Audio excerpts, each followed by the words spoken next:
Hello everyone, welcome back to my channel. तो आज की वीडियो का टॉपिक है कि वेस्कुलाइटिस क्या होता है। तो ये चैप्टर 7 है हमारे पास पैथोमा बुक का, तो हम इसको जानने की कोशिश करते हैं। तो सबसे पहले जो है हमारे पास बेसिक प्रिंसिपल हम देख लेते हैं कि वेस्कुलाइटिस हमारे पास होता क्या है। तो inflammation of blood vessel wall, उसे हम वेस्कुलाइटिस बोलते हैं। तो जैसा कि आप सबको पता है कि आर्टरीज जो है हमारे पास, ये आर्टीरियल वॉल जो है हमारे पास, वो 3 लेयर्स से कंपोज हुई होती है। एक हमारे पास पहली जो आ जाती है वो इंटीमा है, फिर उसके बाद आ जाती है हमारे पास मीडिया, और थर्ड हमारे पास आ जाती है एडवेंटिशिया। अब जो हमारे पास इंटीमा है, जो सबसे लोएस्ट मोस्ट जो लेयर है हमारे पास, वो कंपोज हुई होती है एंडोथेलियल सेल से मिल के बनी होती है। इसके अलावा जो हमारे पास मीडिया है, ये स्मूथ मसल सेल से मिल के बनी हुई है, और इसके अलावा जो है हमारे पास एडवेंटिशिया है, वो कनेक्टिव टिश्यू से मिल के बनी हुई है। ठीक है। तो अब जो हमारे पास वेस्कुलाइटिस की जो कॉज है या किस वजह से हमारे पास होता है, तो वो इटियोलॉजी उसकी वो अननोन है। लेकिन जो मोस्ट केसेस हैं वो हमारे पास नॉन इन्फेक्शियस काजेज़ की वजह से आते हैं। तो ये तो हमें नहीं पता कि इसकी असल वजह क्या है, ओरिजिन क्या है। लेकिन हमें ये पता है कि हमारे पास जो है इसकी जो मोस्ट केसेस हैं वो इन्फेक्शन की वजह से नहीं है। तो नॉन इन्फेक्शियस काजेज़ है हमारे पास वेस्कुलाइटिस की। अब क्लिनिकल फीचर जो है हमारे पास दो तरह के हैं, एक है हमारे पास स्पेसिफिक है और एक है नॉन स्पेसिफिक। अब नॉन स्पेसिफिक जो हमारे पास सिम्टम्स आते हैं उसके अंदर हमारे पास आ जाता है फीवर, फटीग, वेट लॉस और माइल्जियास। माइल्जियास का मतलब है मस्कुलर पेन। इसके अलावा जो हमारे पास स्पेसिफिक सिम्टम्स हैं वो ऑर्गन इस्कीमिया की वजह से होते हैं। तो अगर फ़र्ज़ किया हमारे पास रीनल आर्टरी हमारे पास इन्वॉल्व है, तो उसकी वजह से स्कीमिया ऑफ किडनीज़ होगा, तो उसकी वजह से हमारे पास सिम्टम्स आएंगे जो कि होंगे रीनल स्पेसिफिक। तो हम देख लेते हैं। तो symptoms of organ ischaemia due to luminal narrowing और thrombosis of the inflamed vessel.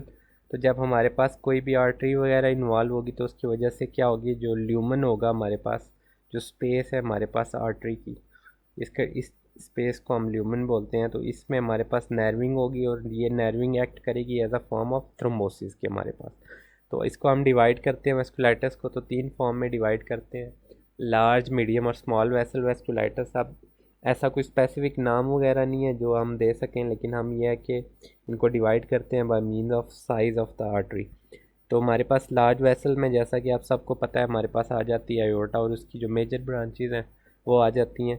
तो उसकी वजह से जो है हमारे पास, हम उसे बोलेंगे लार्ज वेसल वेस्कुलाइटिस। इस तरह हमारे पास मीडियम वेसल जो है वो आ जाती है। मीडियल वेसल्स हम उसमें डिवाइड करते हैं जो कि स्पेसिफिक ऑर्गन्स को हमारे पास जो है वो डिवाइड कर रही हैं। इसके अलावा आ जाती है हमारे पास स्मॉल वेसल्स। स्मॉल वेसल में हमारे पास आ जाता है आर्टीरियोल्स, कैपिलरीज और वेन्यूल्स वगैरह। तो सबसे पहले हम देख लेते हैं लार्ज वेसल वेस्कुलाइटिस, जो कि मैंने अभी पहले बताया कि जिसमें हमारे पास लार्ज आर्टरीज वगैरह इन्वॉल्व होंगी, जैसा कि हमारे पास आयोर्टा। तो इसके अलावा सबसे पहले हमने डिवाइड किया लार्ज वेसल वेस्कुलाइटिस को इनटू टेम्पोरल आर्टराइटिस, या जिसे हम बोलते हैं जॉइंट सेल आर्टराइटिस, और दूसरे नंबर पे आ जाती है टाकेयासु आर्टराइटिस। तो सबसे पहले हम देख लेते हैं कि टेम्पोरल आर्टराइटिस क्या होता है। तो टेम्पोरल आर्टराइटिस में हमारे पास क्या होता है, granulomatous vasculitis dash classically involve branches of the carotid artery. तो इसमें हमारे पास जो वेसल इन्वॉल्व है वो कौन सी है, वो है करोटिड आर्टरी। तो most common form of vasculitis in older adult. अब ये हमारे पास जो है इन्वॉल्वमेंट किन लोगों की होगी, जिनकी एज हमारे पास ग्रेटर देन 50 ईयर्स है, और यूजली जो है हमारे पास ये हमारे पास फीमेल्स के अंदर प्रेजेंट होती है। तो अब ये प्रेजेंट किस तरह करेगी, हमारे पास हेडेक है अगर, तो हमारे पास टेम्पोरल आर्टरी इन्वॉल्वमेंट के साथ आती है। इसके अलावा विजुअल डिस्टर्बेंसेस हमें देखने को मिल सकते हैं अगर, तो ये ऑप्थाल्मिक आर्टरी की इन्वॉल्वमेंट के साथ आएगी, या हमारे पास जॉ क्लॉडिकेशन हमारे पास मिल सकता है हमें। इसके अलावा हमारे पास फ्लू लाइक सिम्टम्स प्रेजेंट करेंगे with joint and muscle pain है। तो जैसा कि हमारे पास आता है पोलीमाइल्जिया रूमेटिका की कंडीशन में। ठीक है। और इसमें हमारे पास जो ESR है, ESR जैसा कि आप सबको पता है कि इन्फ्लेमेशन को शो करता है, तो ESR हमारे पास क्या है, वो रेज्ड मिलेगा आपको। अब बायोप्सी जो है हमारे पास वो क्या रिवील करेगी, inflamed vessel wall with giant cells and intimal fibrosis. तो इसमें हमारे पास एक तो जॉइंट सेल्स हमें मिलेंगे और दूसरे नंबर पे क्या होगी, फाइब्रोसिस ऑफ इंटीमा लेयर होगी। तो लीजन्स आर जो है हमारे पास सेगमेंटल होंगे। Diagnosis require biopsy of long segment of vessel and negative biopsy doesn't include disease.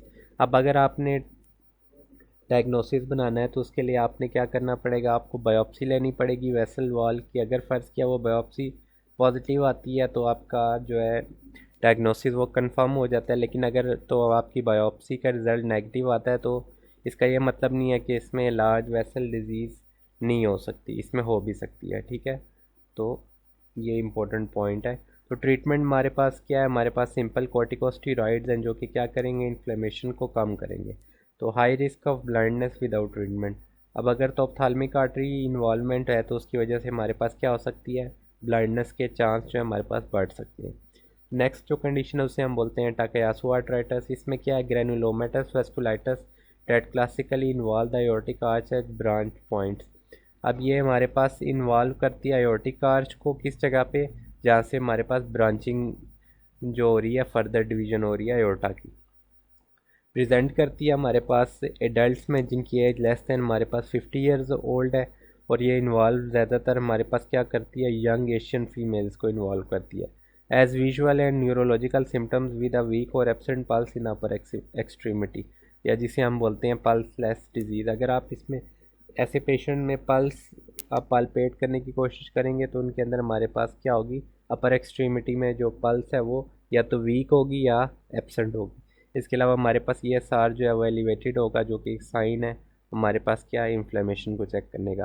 तो ट्रीटमेंट इसकी वही है, सिंपल है, हमारे पास कॉर्टिकोस्टेरॉइड्स देंगे जिसका एट द एंड रिजल्ट क्या होगा, जो इन्फ्लेमेशन को हमारे पास क्या करेंगे, कम करेंगे। तो ये थी आज की वीडियो। मुझे उम्मीद है आपको ये वीडियो पसंद आई होगी। अगर आपको ये वीडियो पसंद आई है तो काइंडली मेरे चैनल को सब्सक्राइब करें। मैं आपसे मिलता हूँ नेक्स्ट वीडियो में, तब तक के लिए खुदा हाफिज़।